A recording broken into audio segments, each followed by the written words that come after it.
Mużiċist u artist ħajtu qatta fil-mużika u fil-karnival.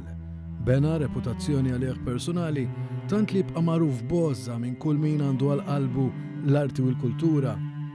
Hekk ġie deskritt Paolo Kurmi magħruf aħjar bħala Paolo l-Pampalun li s-sibt ingħata l-aħħar tislima wara li ħalla din id-dinja fl-età ta' 92 sena.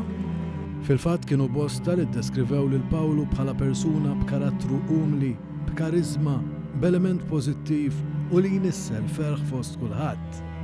Matul iż-żmien Paolo ġibet tant ammirazzjoni minn bosta. Il-ħoss u d-daqqa tat-tambur kienu il-ġojja tiegħu. Ir-ritmu mużikali kien minqux f'qalbu u mal-ewwel tokki kont taraħ jitfa' saqajh skont il-ħoss mużikali. Il-beltin ta' ġieħ il-Belt Valletta u ġensna kien irrikonoxxih bil-mertu ta' ġieħ ir-Repubblika. Bħalma kienu jċabċbulu fil-5 tiem tal-karnival sena wara sena kif kien jieħu postu biex imexxi bħila l-kumpanija ta' sfin tiegħu, is-sibt filgħodu in-nies ġew u tawh ġieħ.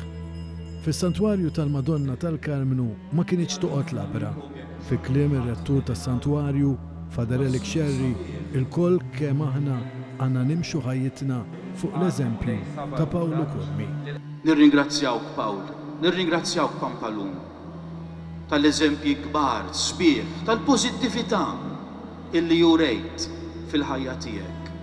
Ejn lilna l-koll biex aħna wkoll inkunu nies pożittivi fil-ħajja tagħna, fid-dinja tagħna. Dan l-ikona tal-Karnival ta' Malta u leġenda qalb il-karristi, il-karrijiet u l-passi tiegħu mar-ritmu mużikali se jibqa' it-timbrat mal-milja ta' snin fil-qalb tal-Maltin u l-Awċin kollha.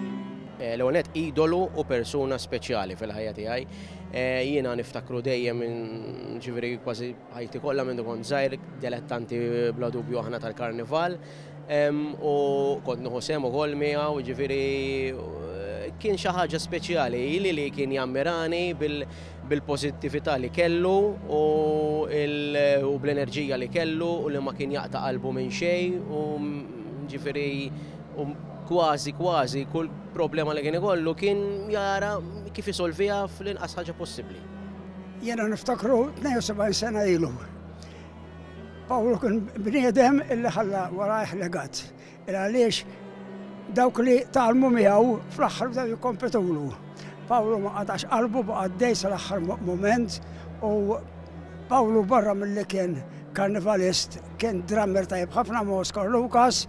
Mill-attendenza li kellna llum tista' tara kemm kien raġel maħbub. Jiena għadt ħafna programmi li ġejt intervistat. Kulħadd jaf li kien bravu, jmutu ħafna nies bravi.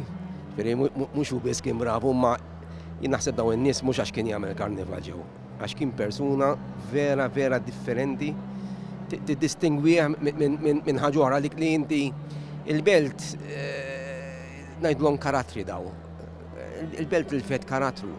Dik ta' kont sadarjali ma' tfal kulħadd jajjatlu isu Father Christmas ta' sena kollha ngħidlu jien. Iċ-ċelebrazzjoni ta' ħajjet Paolo Kurmi intemmet b'din it-tislima b'dan l-innu li min jaf kemm nissel ferħ f'eluf ta' nies permezz tal-Pampalun fi Pjazza Elsien u l-Main Guard fi Pjazza San George.